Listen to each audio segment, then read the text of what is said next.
Oh yeah, it's a good day. It's a good day. Why? Because I'm alive, and because the sun is out, and because I have another opportunity, another chance to connect with the people I was always meant to find in this life, and meant to inspire, and meant to bring into this greater awareness of why we're here and what we can do. So it's a beautiful day indeed. And the trick to this whole thing is we really get to decide if it's a beautiful day. I could focus on how I got cut off on the way over here, how it's overcast, how my hair is not doing exactly what I want it to do, or I can look around at all the little birds and butterflies flying around and the sun peeking through that overcast and just be grateful for what God gave me today. That's what alchemy is, right? It's dirt into gold. It's dark into light. It's what we decide in a moment to bring forth, to bring up, to share outwards. And today, I am choosing to share life, to share harmony, to share connection, to share some information, to share my journey. Hi there, my name is Kennedy. I am a high raw vegan, and I am currently on day 36 of a fruit juice fast. So last year I fasted long term for the first time. I completed a 28-day guided fruit juice fast. I also had herbs and psyllium husk.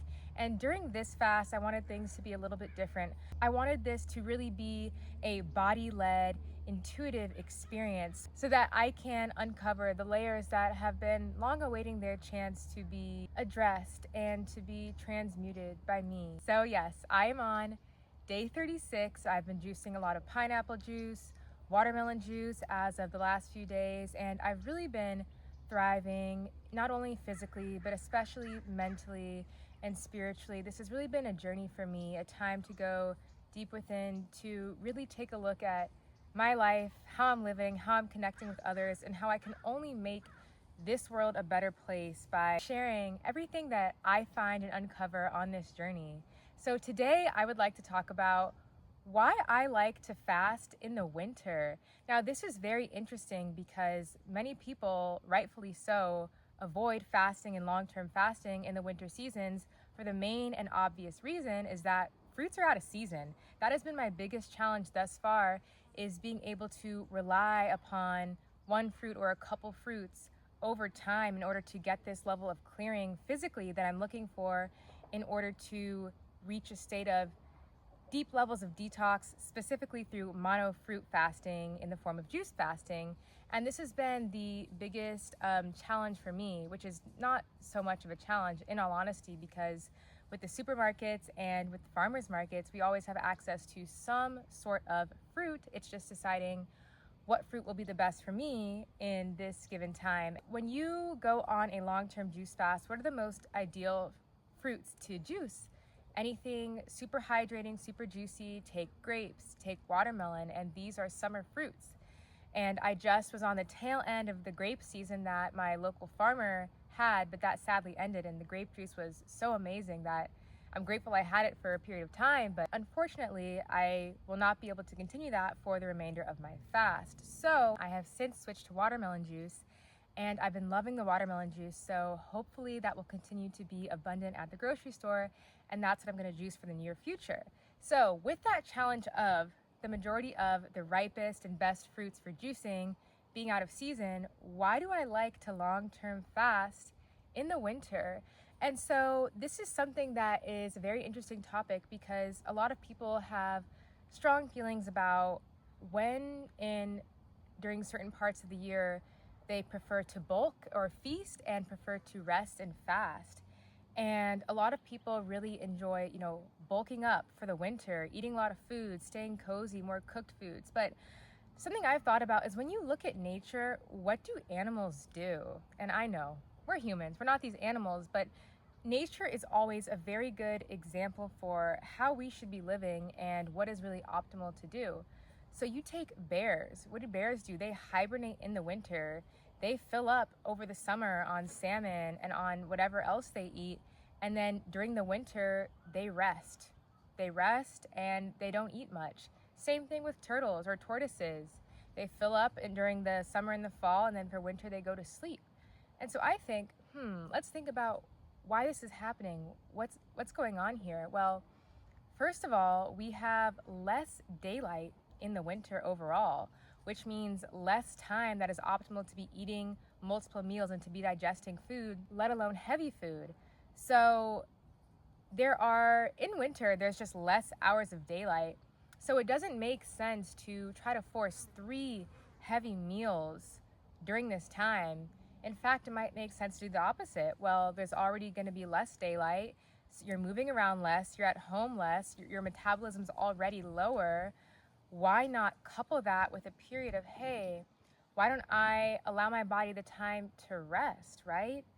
And in addition, winter is normally the time of the year where we have all of these holidays that really celebrate eating very heavy. We go from Halloween, which is just about candy, to Thanksgiving, where we have these huge feasts of heavy foods, especially animal foods, and then for many people to Christmas and the New Year. So you've got a lot of heavy foods, you've got a lot of alcohol, but if you're doing something like a juice fast or gearing up for a juice fast and you're invited to all these events, well, what's a great excuse to kind of not really give into this gluttonous sort of culture and activities is to be like, oh, sorry, I can't have that, I'm on a juice fast, or oh, I'm going to be eating less, I'm preparing for a juice fast in the next couple of weeks. And so what you're doing is really working against the holiday season where most people do end up getting sick as a result of stuffing their bodies and then staying inside and not moving. You know, nature is telling us in the winter, calm down, rest. What happens when you fast? You come to a stillness. I want to say almost a halt, depending on the level of fasting you're getting into. You can't, I shouldn't say you can't. It's not optimal to do a deep fast and then also to be doing this heavy output. So why not take advantage of this season of the year when things are already quiet and sleepy? And in addition to that, I mean, this is really funny because it's February, you see the sun shining on me. I'm definitely gonna get a tan. I'm almost sweating here. I had a sweater to wear. That's not happening. So Southern California is a little bit of a different story, but the world, it's winter. It's usually cool or very cold. So during this season of the year, you are bundling up, you're wearing sweaters, you're wearing baggy pants, baggy clothes, and fasting can really bring about a lot of deep physical changes that are very jarring either for yourself when you look in the mirror or for your close family and friends. And when you're already in such a sensitive state, it can feel very aggressive or almost like an attack or an affront from somebody else for them to tell you, wow, you look so skinny, or wow, you have got a lot of acne, or you've got a lot of skin patches, are you okay? So in a season of the year when you are able to naturally bundle up more and you don't even think twice about going out and about during your day to work or to the grocery store and running into people and them making these comments like, oh my gosh, look at you. I mean, you can see I'm lean right now, and that's okay because that's what this period of my life is for, and I will build it back up. And yes, it has been hot today and yesterday, but mostly recently, even here in Southern California, it's been pretty cool. And I'm always able to bundle up with my big hoodies and my sweatpants. I don't think twice about how I look to other people, which is amazing. Another reason why I really like fasting in the winter is because winter is naturally a time of calming down and going inward and reflecting on your life and your habits and your patterns. And a fast brings all of this up to the surface, everything that's resting underneath. So you're gonna have some days or even weeks at a time where you don't necessarily want to be around other people because you are going through some deep pattern rewiring, you're doing some nervous system work, you're taking a look at your relationships and asking yourself, are these harmonious, are these nourishing for me? And you don't really have to give an excuse for not attending an event because during the summer, there's always events, there's always things going on. And winter is naturally a time to be more reflective and a little bit softer. And lastly, and I touched on this before, but again, spring and summer are our time of fruit abundance. So what is nature telling us? It's time to eat, it's time to feast. Nature is abundant with the gifts that drop from her trees. And so we want to be able to give in. The day is so long, there's so many hours of daylight. And so what I hear nature telling me is it's time to eat, it's time to fuel up, because the sun actually helps you to digest food. That's why a lot of people say you should eat your biggest and heaviest meal at around noon or midday when the sun is highest and brightest, because the sun has an effect on how our bodies metabolize and digest food.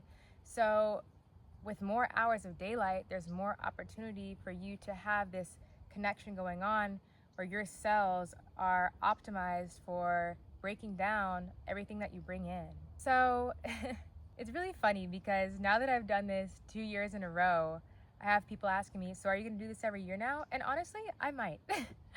I like how it feels. I like how it just propels me into the spring as a new version of myself, as a new person, new habits, new ways of living, new ways of thinking, new goals. And then spring, which many people like to think of as the true start of the year and the new year, well, I've already laid the foundation. You know, fasting is you trim off the fat, you break down these heavy layers, this density.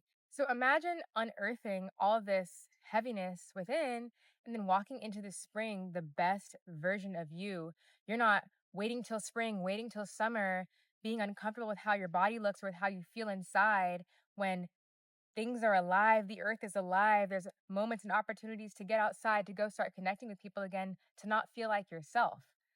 So that is why I take winter and I really enjoy this season to come within, to be one with myself, to look deep, to dig deep, and then to not be afraid to look at what's there once it has surfaced.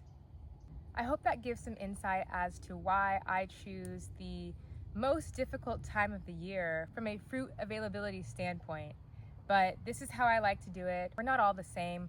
We're not all going to do it the same, but you have to find out what works for you. And I have found this beautiful rhythm with going inward in this season of the fall and winter and coming out into the spring and the summer, blossoming anew, ready to re-nourish and refuel my body. So thank you so much for watching. Please leave any comments and questions below.